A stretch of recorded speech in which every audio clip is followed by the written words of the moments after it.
At 3:30, we got Syracuse, who's 3-6. Travel number 18, Miami, who's 6-2. Miami favored by 28.5 points on ESPN.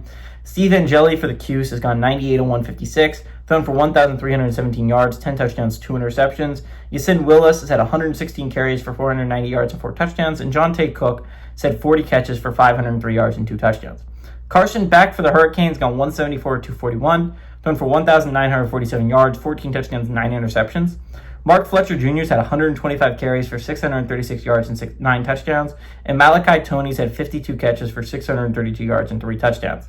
Miami's 16-8 against the Cuse all time. Last game did go to Syracuse in 2024, which I think we all remember that game. That was the game that shouldn't have kept Miami out of the playoffs, but it ultimately did. Miami has won the previous 6 before that point, though. 1997 was the last time Syracuse was able to go on the road and beat Miami. Cristobal is 0-1 against the Cuse, and Fran Brown is 1-0 against Miami. Okay, again, Miami put themselves in a bad spot last week. I'm not going to lie, Miami fans. That was a rough position to put your football team in to try and make the college football playoffs. You looked like pretty much a lock, even though the Louisville loss hurt, right? If you just won out, you would have been fine. But now you're not. It's a rough spot to be in. Honestly, you're probably the 4th best ACC team that has a chance of making it. But here's my bright side. I think it's very possible you go 4-0. Now, obviously, it's possible you don't. But again, if you don't, then none of this matters, right? You're not going to go to the college football playoffs if you don't find a way to win every single one of your games down the stretch. But I think it's very possible.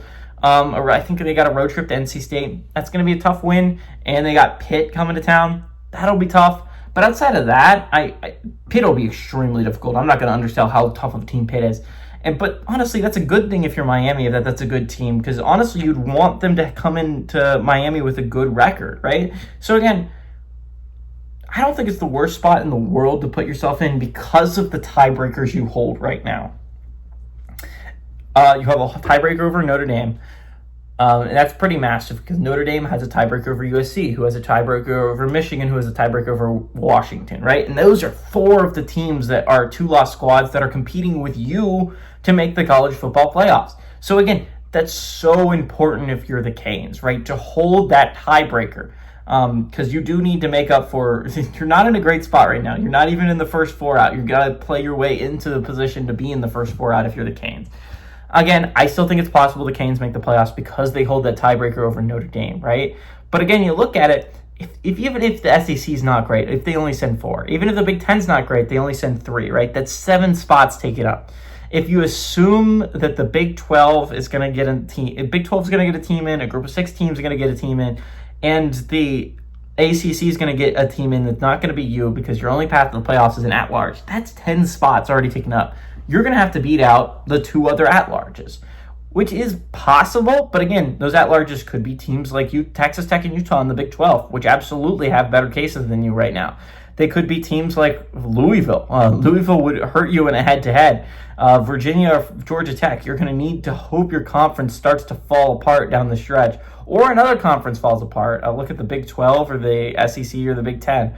Miami they're going to need a lot of help to get into the college football playoffs, but I think tiebreakers really help them in a certain way. I think the Big 10 really can't get a 4th team in with tiebreakers without putting Miami in. So that'll be really interesting.